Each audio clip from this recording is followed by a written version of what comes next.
কাঠমোল্লা। মোল্লা, তুমি হয়তো হাফিজ কিংবা আলিম। তোমাৰ হৃদয়ত স্থাপন কৰিছা ধৰ্মীয় পণ্ডিতৰ এক অহংকাৰী প্ৰলেপ। শিক্ষাৰ বাবে চীনলৈ যোৱা নাই বা কৰোণা হাদিছৰ বৈজ্ঞানিক ব্যাখ্যা কাহানিও শুনা নাই। একৰা মানে কেৱল আলিব্বে কিংবা জেৰ জবৰ মুখস্থই নহয়। আলিম মানে কেৱল কোৰাণ বুজি নাপাই মুখস্থ কৰা নহয়। কথাটো কোনোবাই সোঁৱৰাই দিলে খঙে তোমাৰ চুলিৰ আগ পায়, কাৰণ তোমাৰ এলিমে তোমাক গঢ়া নাই শিক্ষাৰ প্ৰকৃত পোহৰেৰে। আলোকৰ চিটিঙনি নাই তোমাৰ হৃদয়ত। সেই খঙৰ ভমকত ওলাই ফটুৱা, কাফিৰ, নাস্তিক কিংবা ফিনাৰে জাহান্নামা খালিদিনা ফিয়া। নকবা তেনে কথা, কাৰণ তেনে কথা শোভা নাপায় তোমাৰ দৰে কাঠমোল্লাৰ মুখত।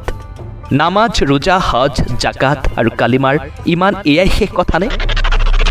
শুনিছোঁ কৰোণাৰ গজবৰ সময়ত কাঠমোল্লাৰ মুখত আখৈ ফুটা দি ফুটিছে, 5 বাৰ ৰজু কৰিলে কৰোণাই কৰিব কৰোণা।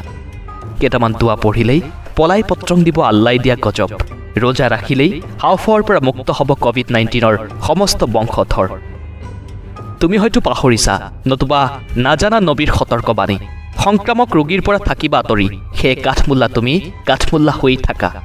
নকৰিবা মিছা প্ৰচাৰ, নিবিলাবা অজ্ঞানতাৰ গলিয়া টাৱৰ। তুমি যি জানা তাকেই কৰা। জ্ঞানৰ অহংকাৰ বিলাই নানিবা মাতি মানৱতাৰ সংসাৰ। মছজিদত নগলেও নামাজ পঢ়িব পাৰি, কথাটো জানি ল'বা ভাই।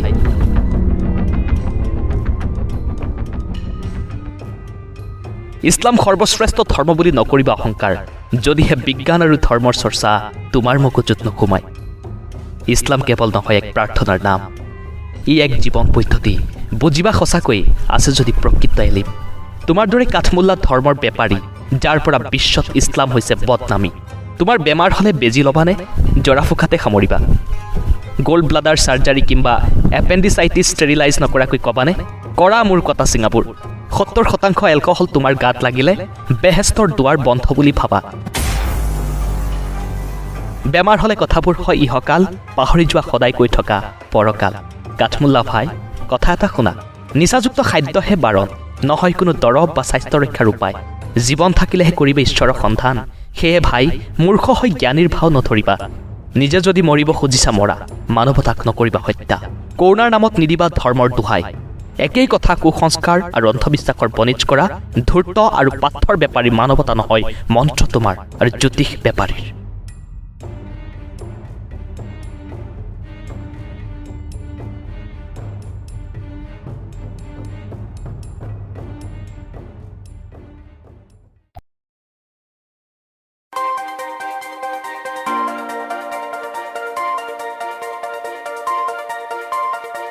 Audio Jungle.